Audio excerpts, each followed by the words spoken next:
ಇನ್ನು ರಾಜ್ಯದಲ್ಲಿ ಮುಂದುವರೆದಿರುವಂತಹ CM DCM ಜಟಾಪಟಿಯ ಕುರಿತಾಗಿ ಸಂಸದ ಜಗದೀಶ್ ಶೆಟ್ಟರ್ ಅವರು ಕೂಡ ವ್ಯಂಗ್ಯವಾಡಿದ್ದಾರೆ.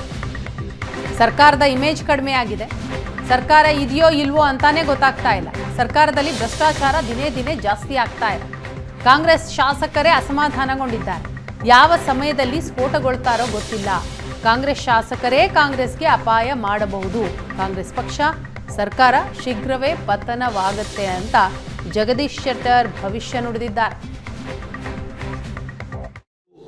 ಒಂದು ಕಡೆ ಡೈವರ್ಟ್ ಮಾಡೋದು ಒಂದು ಕಡೆ, ಆದರೆ ಅದರಿಂದಲೂ ಸಹಿತ ಸರ್ಕಾರದ ಒಂದು ಇಮೇಜು ಕಡಿಮೆ ಆಗಿದೆ. CM DCM ಯಾರಾಗಬೇಕು ಮತ್ತೊಂದು, ಅದಕ್ಕೆ ಮೊನ್ನೆನೂ ನಾನು ಹೇಳಿದ್ದೀನಿ ಇದ್ರ ಬಗ್ಗೆ. ಅದಕ್ಕಾಗಿ ಒಂದು ಕಡೆ ಡೈವರ್ಷನ್ ಮತ್ತೊಂದು ಇವೆಲ್ಲ ಇದಾವೆ. ಆದರೆ ಇದರಿಂದ ಓವರಾಲ್ ಏನಾಗಿದೆ, ಜನರಲ್ಲಿ ಇವತ್ತು ಸರ್ಕಾರ ಇದೆಯೋ ಇಲ್ಲೋ ಮತ್ತು ಭ್ರಷ್ಟಾಚಾರ ಮಿತಿ ಮೀರಿ ಹೋಗ್ತಾ ಇರೋದ್ರ ಬಗ್ಗೆ ಜನರಲ್ಲಿ ಒಂದು ರೀತಿ ಚಿಗುಪ್ಸೆ ಮತ್ತು ಈ ಸರ್ಕಾರದ ಬಗ್ಗೆ ದ್ವೇಷ ಇದಾಗ್ತಾ ಇದೆ.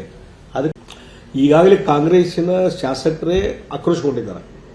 ಯಾವ ಸಂದರ್ಭದಲ್ಲಿ ಅವರು ಎಕ್ಸ್ಪೋಸ್ ಆಗ್ತಾರೆ ಗೊತ್ತಿಲ್ಲ, ಎಕ್ಸ್ಪ್ಲಾಯ್ಟ್ ಆಗ್ತಾರೆ ಗೊತ್ತಿಲ್ಲ.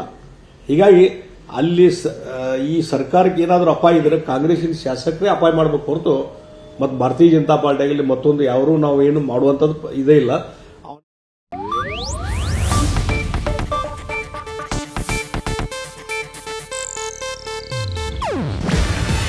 ಇದು ಏಷ್ಯಾನೆಟ್ ನ್ಯೂಸ್ ನೆಟ್ವರ್ಕ್ ಪ್ರಸ್ತುತಿ. ನೀವು ನೋಡ್ತಿದ್ದೀರಾ ಏಷ್ಯಾನೆಟ್ ಸುವರ್ಣ ನ್ಯೂಸ್.